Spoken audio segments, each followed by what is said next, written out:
Welcome to January. It's cold up here. It'll warm up eventually. So, what does January have in store for us? Well, first of all, I want to talk about New Year's resolutions, because most New Year's resolutions are garbage.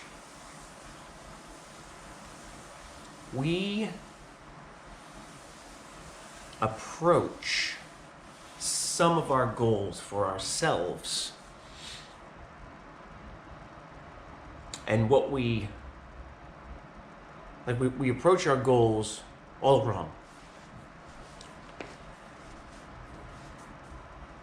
Not all the time. Say, for example, you want to go to school for a college degree. We know that there are numerous steps to take to lead us to that goal. That process is laid out for us, and there is demonstrable development during that process. We have courses we need to sign up for. We have grades. It's 1,001 small steps that lead us to that goal. When it comes to our health, our emotional health, our mental health,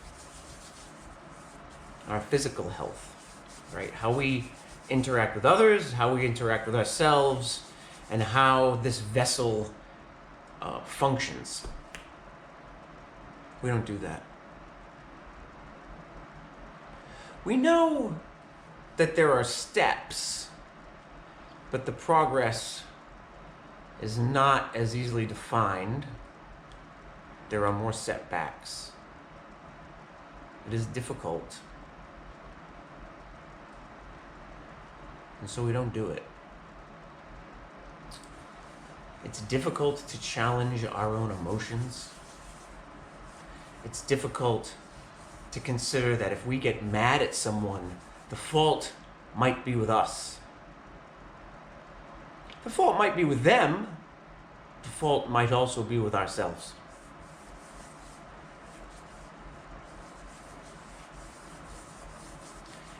My practice of yoga has allowed me, let me start in a different way. I am an extremely passionate person. I put it all out there in a big way. My practice of yoga, and especially the last year, but generally the last 5 years, I have found that my passage throughout this life, on a day-to-day and moment-to-moment basis, has become easier. I don't get as angry, I don't get as frustrated, I don't have as much disappointment. I am finding a lot of ease in my day-to-day life. I'm finding a lot of ease in my relationships.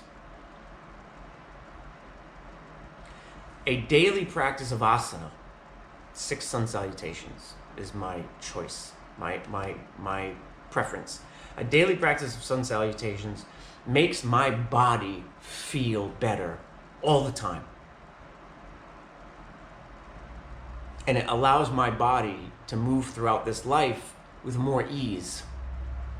Just as the daily practice of the yamas and the niyamas has allowed my emotional and my mental health to have more ease. What does this have to do with New Year's resolutions? Let's go back to goals. We think big.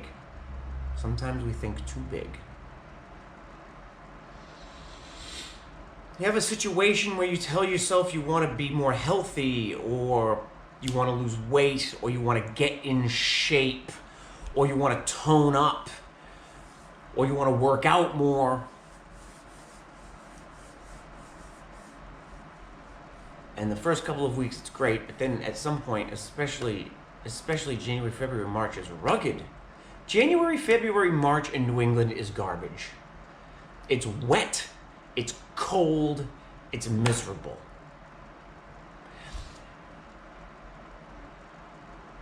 And you can find yourself in a situation where you're like, I should go for a walk, but you can't even put your shoes on. You can't even get off the sofa. I have been in this place. I'm not lecturing anybody. A lot of what I teach comes from what I do.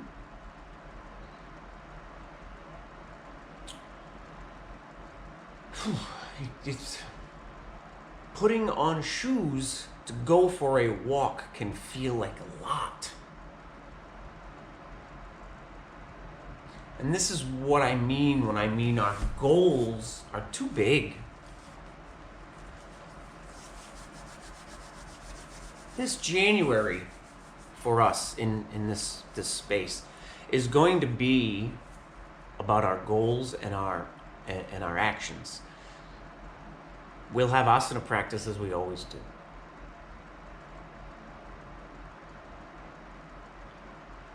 My primary motivation for this methodology that I teach is to provide access to a set of techniques that I use all the time, every day.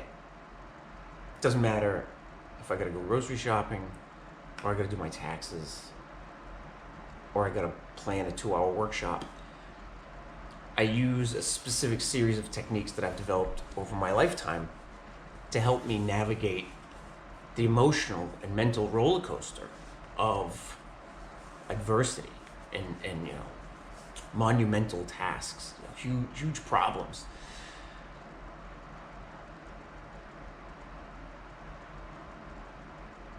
If you have it within you right now to get a piece of paper and a pen, don't use your phone, don't use your keyboard, get a piece of paper and a pen, preferably a journal. Let's do that. Start a journal. I give you this challenge. Start a journal today. Right now, for this year, an actual paper pen journal. And every time you practice asana, write something. Could be something like, I don't know what to write today. Could be like, I don't feel like doing this. This journal is stupid. It doesn't matter. Make it a habit. Try it. Even if you're not going to do the journal challenge, try this right now. Write down some goals. Write down 3 goals for you for 2023 and make them whatever you want them to be. I want to eat more ice cream. Whatever you want them to be. It's like a magic trick. It's like a deck of cards magic trick. No matter which card you draw, I already know the answer. I have this solemn look on my face because this is very... Ooh. Whoa, squirrels. It's so cold and wet. It's raining right now. These guys got it rough. I get this solemn look on my face because this is really important stuff. I take what I teach very seriously. But I'm also serious when I say I already know the answer to your goals. Because if the foundation is well kept, the goal is within reach. So no matter what the goal is, the first item on the to-do list to achieve that goal is to make sure the foundation is sound. And that starts with asana practice and the yamas and the niyamas. But there's some other tricks in there. Whatever your 3 goals are, take a look at them right now. Come up with at least 1, preferably more, actionable things that you could do in the next 2 hours to make any or all of those goals come true.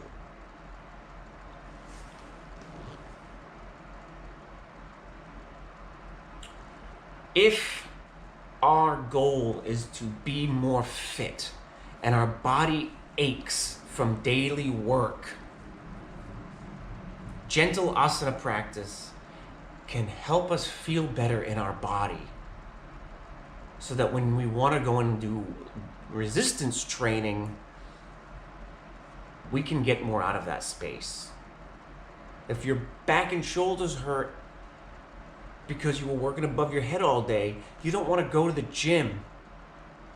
If your emotions are in turmoil because you keep having fights with a sibling, it's not going to feel good to go to the gym, right? Physical work takes an emotional and a mental toll. Emotional work takes a mental and a physical toll.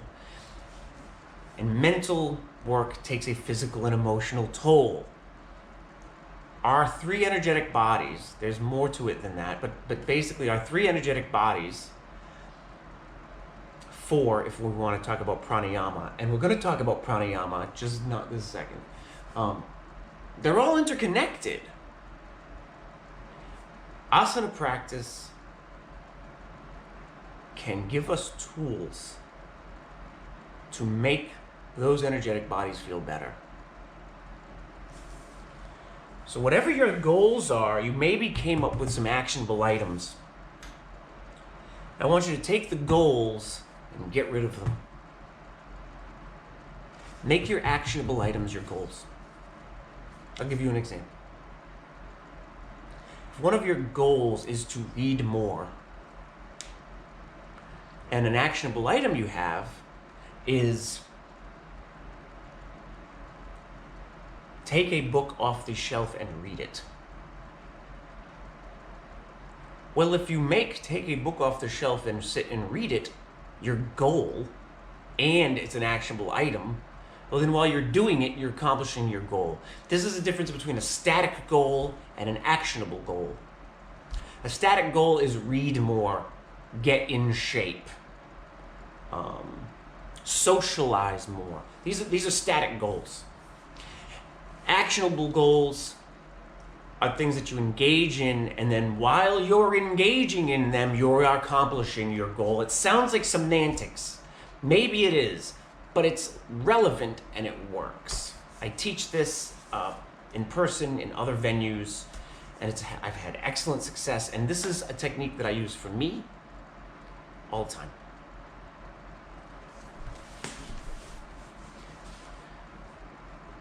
By making use of actionable goals for something that seems amorphous, we suddenly start seeing progress in our actions.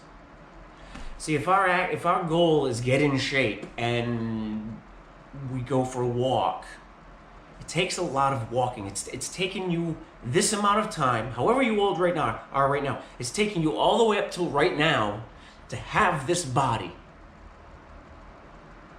Sure, there might be some things going on with COVID because the gyms were closed or whatever. There's extenuating circumstances. But it's taken you this long to get right here, right now, listening to this. It's going to take more than a month, or even 2, or even 3, to start getting some change. And one of the reasons for that is effort. But another reason for that is our body resists change.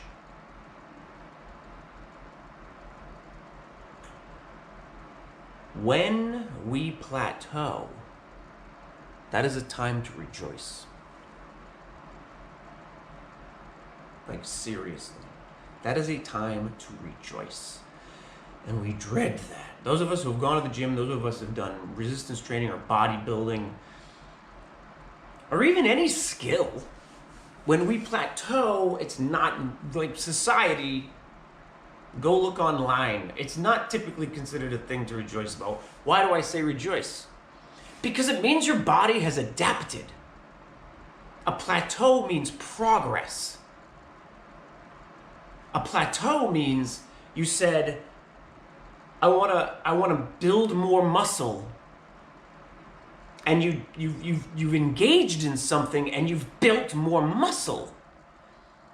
and your body has caught up with your effort. This is a time to rejoice. It's a time to remind ourselves to take a look at our original goals, even though we put a line through them. It's a time for us to refine our original goals and our actionable goals, and then continue to move forward. That's our entire lives. In a couple of sentences, that is our entire lives encapsulated in a couple of sentences. We plateau all the time. You find yourself in a relationship and you feel like you're bored. That's not a sad thing. It means you've gotten comfortable with them. It's time to sit with them and relate and reminisce. There was a time where you looked at that person and they were all the light in the world was in those eyes. And now you're like, ugh. But you still love them. You've adapted. You've hit a plateau. Now you have an opportunity to revisit. Our entire existence is a series of incremental changes. Think about it. If you live for 80 years, a year is an incremental time. It's a small amount of time. And within that year, you have 12 months, and within those months, you have weeks. Everything we do is incremental changes. And whether you make choices or not, your body and your mind are making choices. Well, we have a wonderful opportunity. In yoga, we call it the discerning mind. The discerning mind is the mind that you could think of as overriding your emotional mind. When a child breaks a plate and your reaction is to be angry and your discerning mind says it was an accident, that's your discerning mind doing something good, right? Like you're taking that reaction and you're saying, this is not what we need. We need patience, understanding, and communication. We have this thing called the discerning mind. And we spend a lot of time being misinformed as a child. I am hungry, I am happy, I am sad, I am whatever. We're not those things. It's not our identity. You existed before you had those feelings. Think about that. You were a baby and you didn't have those names of those emotions. So, it's a long process and it's not easy, but life isn't easy. Where you are now is not where you started, and that was not easy, and you did that. My cat thinks I should go play with her. I don't know if you can hear her. Nothing is easy. Nothing worth doing is easy. Everything is incremental changes, and you've done this a million times. Think of your career, think of your job, think of your house, think of your car, think of your relationships. None of this you had 25 years ago, 10 years ago, 5 years ago. You built it. You've built everything you have a little bit at a time. And you're tired now. Being an adult is difficult. We have to do our own taxes and our own accounting and our own shopping and our own cooking and our own laundry. We have to handle all our bills. We have to do all of our stuff for our job and our car and our registration.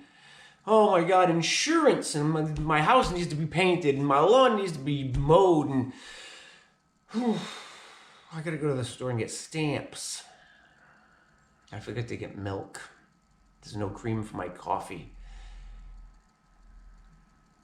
There's a lot going on, but that's the cost of entry. All of that shit is going on whether you do nothing or whether you propel your life in the direction you want it to go in.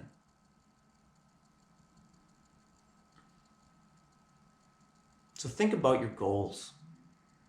Think about journaling. Consider it.